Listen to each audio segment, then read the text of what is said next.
A restaurant asked for my phone number last week. Not for a reservation, not for a wait list, just to buy a sandwich. And when I hesitated, the cashier looked at me like I was insane. Everybody has a number. That's the moment I realized something disturbing.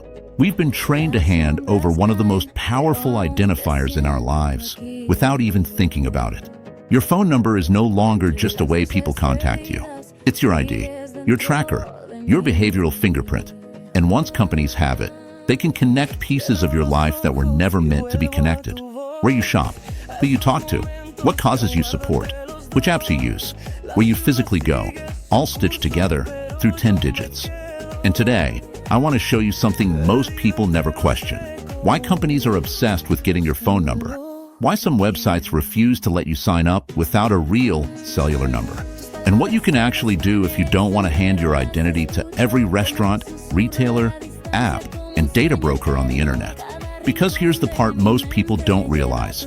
I don't actually have a cell number. No SIM card. No traditional mobile plan. And when people hear that, they react like I told them I live in a cave. You don't have a phone number?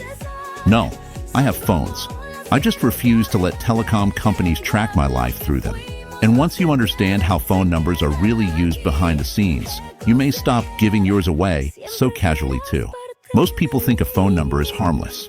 It feels temporary, disposable, almost casual. But in reality, your phone number has become the universal key companies use to merge your identity across the internet. Think about everywhere you've entered it. Restaurants, airlines, banks, schools, medical offices, shopping sites, social media, delivery apps, loyalty programs. Now imagine all those separate systems quietly exchanging data behind the scenes. Because they do. Data brokers buy and sell this information constantly.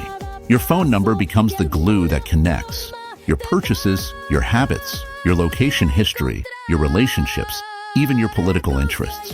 One identifier, one profile, one disturbingly complete picture of your life. And the really unsettling part? Governments buy this data too. Not through warrants, not through hacking, just through the same commercial data market everyone else uses. That means your number doesn't just identify you socially anymore. It identifies you systemically. And once that profile exists, it spreads everywhere. Advertisers use it. Platforms use it. Scammers use it. Hackers use it. Because if someone has your phone number, they can often discover which services you use, where you live, your relatives, leaked passwords, and sometimes even your physical location. That last part is where things get genuinely creepy, because cellular networks constantly track where your phone is. They have to. Every time your phone connects to a tower, the carrier logs it. Which tower? Which time? Which area? Over days, weeks, months, that becomes a map of your life. Your workplace, your home, your routines, your travel patterns, your relationships. And telecom companies have repeatedly been caught selling that location data. So when companies demand your real mobile number, what they're often asking for is a persistent identity anchor tied to the physical world. That's very different from a VoIP number, and most people don't know the difference. A VoIP number works through the internet instead of the cellular network. To everyone else, it looks normal. You can call, text, receive verification codes, create accounts. But unlike a cellular number, it isn't inherently tied to nearby cell towers or carrier infrastructure, meaning far less location exposure. That's why I use VoIP numbers almost exclusively, not because I'm paranoid, because I believe access to me should be intentional, not automatic. And honestly, that mindset changes everything. Because once you stop giving out your real number by default, you suddenly realize how many companies never needed it in the first place. A cashier asks for it, usually unnecessary. A restaurant, almost always unnecessary. A random shopping website, absolutely unnecessary. But we've been socially conditioned to comply instantly. Watch this interaction. Can I get your phone number? I don't currently have a working number. That sentence is weirdly powerful because people stop arguing immediately. If you simply say, I don't have a phone number, people treat you like a malfunctioning human being.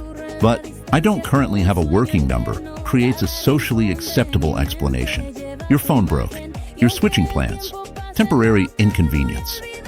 No confrontation, no debate, no awkwardness. That tiny psychological reframing matters. Because privacy today is often less about technology and more about resisting social pressure. Now, eventually you'll hit the bigger problem. Websites that absolutely refuse to continue without a real mobile number. And this is where things get interesting. Because many companies deliberately block VoIP numbers, not because they can't work, but because they want stronger identity linkage. A SIM card ties closer to a real-world identity, a carrier, a billing record, a physical device. That makes you easier to track, easier to profile, easier to verify. In other words, harder to disappear from their system. That's why some platforms reject VoIP entirely. And once you understand that incentive structure, their behavior suddenly makes a lot more sense. So what can you actually do? Here's the strategy I use. For important accounts, I use dedicated VoIP numbers through services like MySudo. Different number for shopping, medical, work, public accounts, temporary signups. Compartmentalization. If one number leaks, it doesn't contaminate everything else. For disposable situations, restaurant reservations, one-time purchases, burner signups, I use rotating temporary numbers because not every interaction deserves permanent access to me. That's the key mindset shift.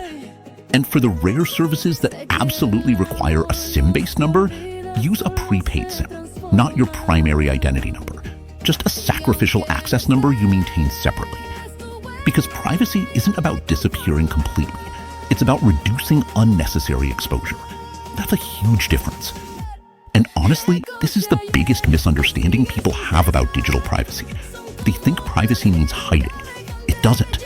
Privacy means choosing. Choosing who gets access. Choosing what gets linked. Choosing what becomes permanent. Your phone number feels small, but in modern surveillance capitalism, small identifiers become massive leverage points. And the more normalized data collection becomes, the more valuable intentional friction becomes. So the next time someone casually says, "Can I get your number?" pause for 1 second and ask yourself, do they actually need it? Or have we just been trained to surrender it automatically? Because once you start noticing that distinction, you see the modern internet very differently.